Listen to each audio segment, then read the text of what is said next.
people that are watching at home. But exactly, they can people, and they slept here. They have been here all day, all night, buying the music. They slept here. Now, I have a proposal for you. Will you come to the window with me and say hi to the fans? You'll do this?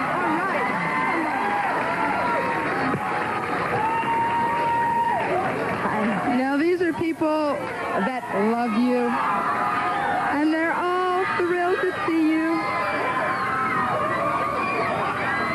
Hey, hold on. Now, of course, a couple of these people have some questions for you, and I'm going to try to find some pertinent questions for you. Hold on just one sec. Okay, let's come over here and see what this young lady has to say. Hi, what's your name? Jessica. Do you have a question for Janet, Jessica? Yeah, I do. I don't know if she can hear. Go ahead. Okay, you said that you're at the happiest point in your life, and I want to know what changes have you made in your life to make you a stronger and happier person? That's a really good question that Jessica has. She says, apparently, you're at the happiest point in your life, and how do you remain strong and happy?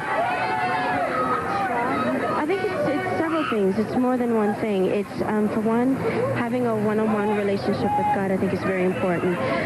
Finding that specialness within you and staying in touch with that. Staying in touch with your spirituality.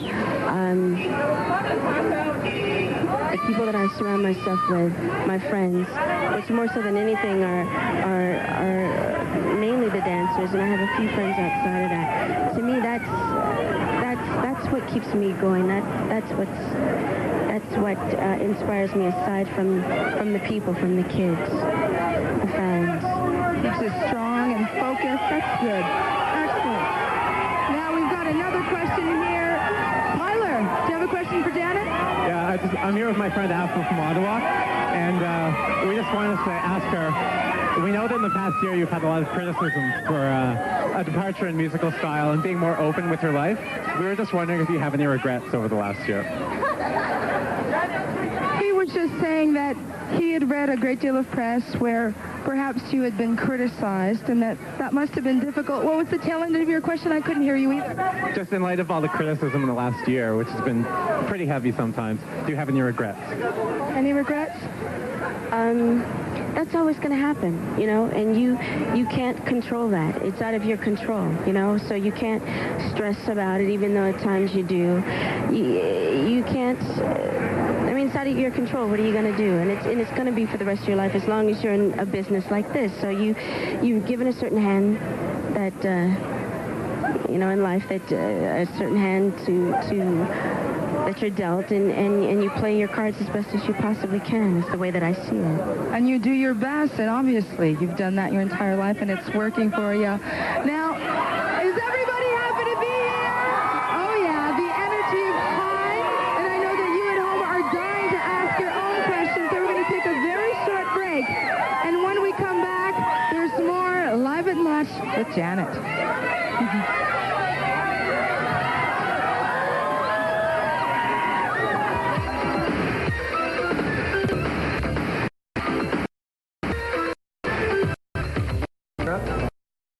I didn't do it. I never had the time. I was always working. I just would dance at home with my brothers and my sisters, and that's how I picked it up, so it came natural for me.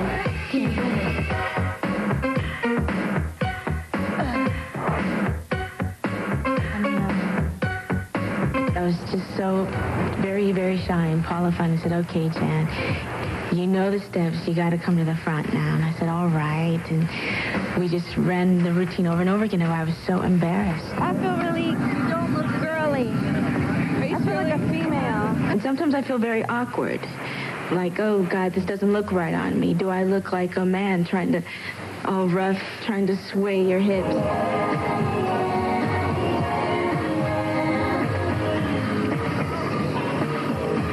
Dance is very important to me. I couldn't listen to music without moving.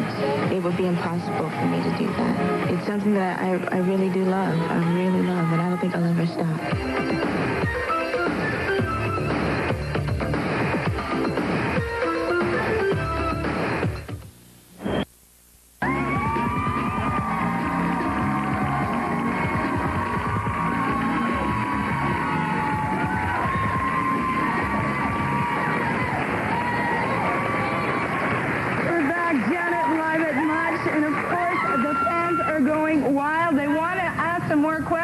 guys up for more questions?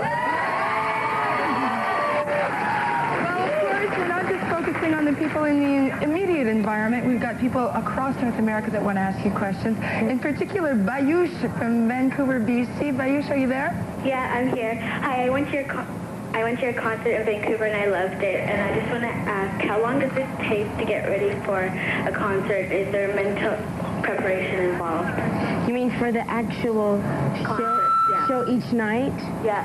Gosh, well, I arrive at the venue about 3:30, and immediately we start with hair and makeup, and there's sound check, and I have people to meet before the show, and everyone has dinner, and if there's certain numbers that we need to run over for choreography purposes or for whatever reason, with the band will do that. Vocalize before the show. Before you know it, all your time is gone, and it's what, 9:30, 9:15, and it's time to hit the stage. Now, is this the first time that you have literally directed the show?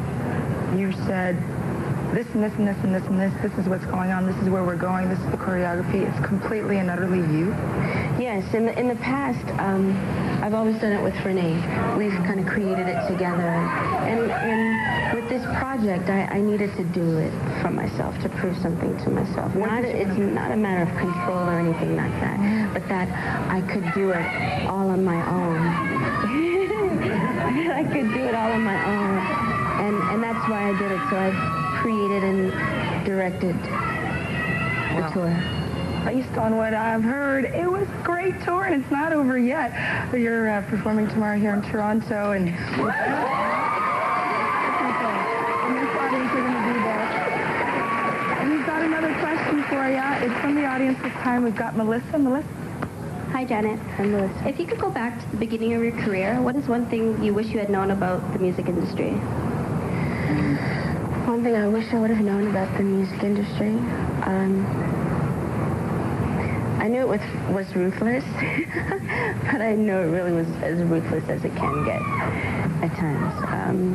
It can be pretty brutal at times. And as a kid, you just want to create. You just want to create your music and you want to sing, but as it goes along, you get involved with or at least I should say, with the business end of it.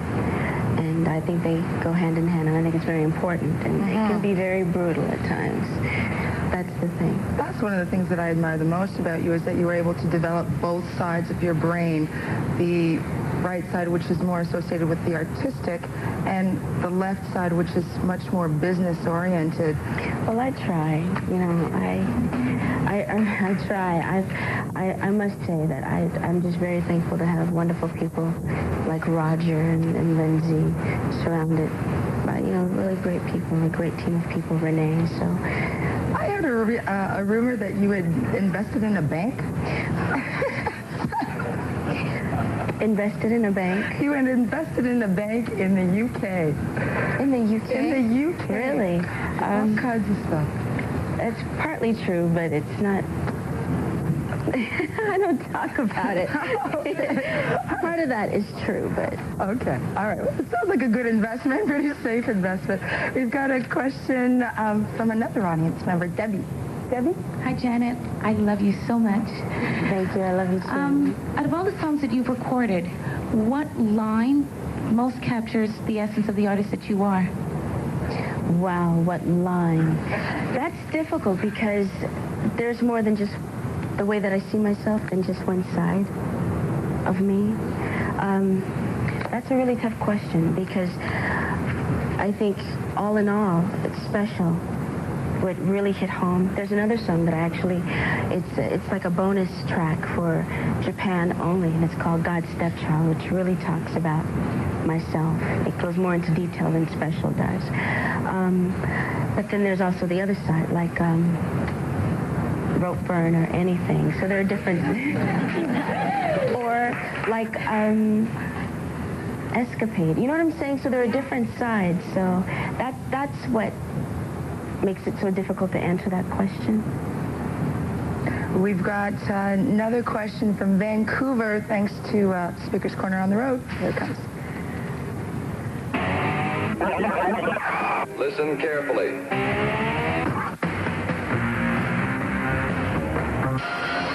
you doing, Janet? My name's Bobby. I come from Vancouver, British Columbia, and I just want to ask you a question. If you had a choice of your ideal man, which I know you can have any man you want, what kind of man would it be? Ideal man, incredibly intelligent, very witty. Size queen. Yes, you're right. It's the truth. I wasn't going to say that, though. But yeah, it's the truth. See, you guys are very dirty minds.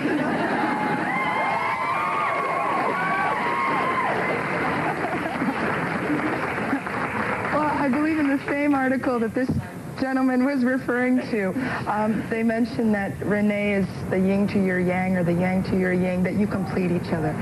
Is that so? That we complete each other? I'd like to think that we are complete without each other, but coming together makes it even greater. So two halves don't necessarily make a whole. Two wholes make an even stronger. Yes. Yeah, I agree with you. We've got an email question that I've been saving over here. Perhaps you can look up on the monitor. It simply says, "Hey, Janet, I've heard, oh goodness, I'm having a hard time reading. I've heard that your Velvet Rope tour is mature. What can we expect from it? And do you feel responsible for younger people who may be in your audience?" And this is coming in from Elizabeth. I've heard a lot of people say that, but there's nothing that is, how should I put it, out of line in any way with the show. A lot of people have said that, and I don't know what has given them that impression, really. There's a little something for, I think, everyone in the show, but there's nothing that I don't think, like, that he wouldn't be allowed to actually watch. Well, obviously you're very open with your sexuality as far as your lyrics are concerned, as far as your image is concerned. You incorporate that sexuality within the show itself. So do you feel that anyone should be as open with their sexuality? Is that something that you're trying to propagate? I think so. Yeah. I think it's a beautiful thing. And why should we hide it, is the way that I see it. Right. If we want to express how we feel about it. You've evolved a great deal in the last few years as far as your sexuality goes. In the past, you sang about it much more than you seem to express it when one looked at your videos or when looked at the images of you. What has fused the transformation from girl to woman as far as your sexuality goes? I think it's just maturing, really.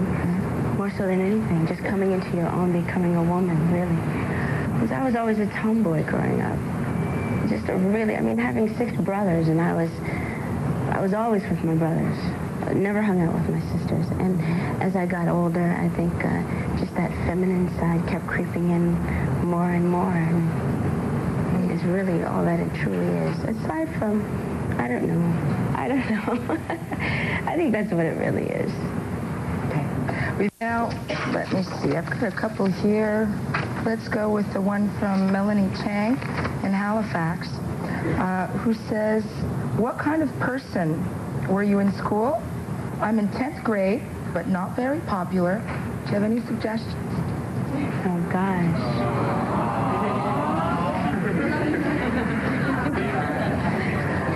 I was very shy in school, very shy. And the thing about my school, I went to a school where a lot of other, if you weren't on television, your father was a famous this or that, or your mother was a famous this or that. So everyone was in the business. I went to a school with a lot of kids in the industry, singers, actors, ice skaters. I was incredibly shy as a kid. Any tips? Oh gosh, you're asking the wrong person, because I truly don't know.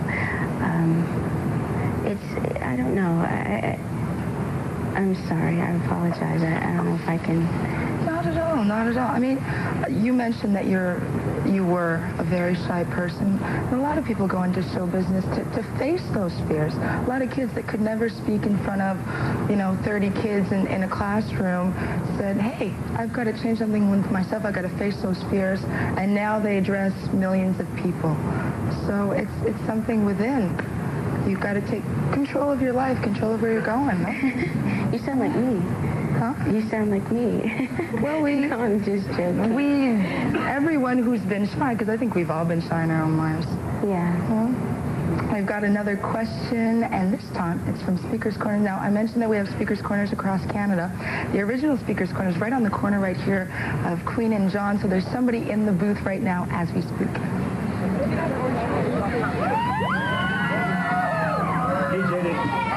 Hey Janet, how's it going? My name's Greg. Hi, Greg. Hi. I was just wondering, what do you look for when you pull up guys up on the stage? Because I'm going to your concert tomorrow. I'm in row 10, seat 19. I can dance. I think I'd be a pretty good candidate. You look like you'd be a really good candidate, you said? Yeah, I think so. You would. There are certain things that I do look for, but I don't like to say, only because then I think all the guys would be doing exactly that, but I want it to come naturally for me to notice it, as opposed to giving out the answers and then every guy's doing it. We do get a lot of what do you call it, cardboard, yes, exactly, cardboard messages. Please pick me and this and that and whatever. Does that actually work? Are you? No. No. No, it doesn't. It hasn't yet. So. All right, well, we're going to take a very short break. And when we come back, hopefully we'll get to your question for Janet live at Much.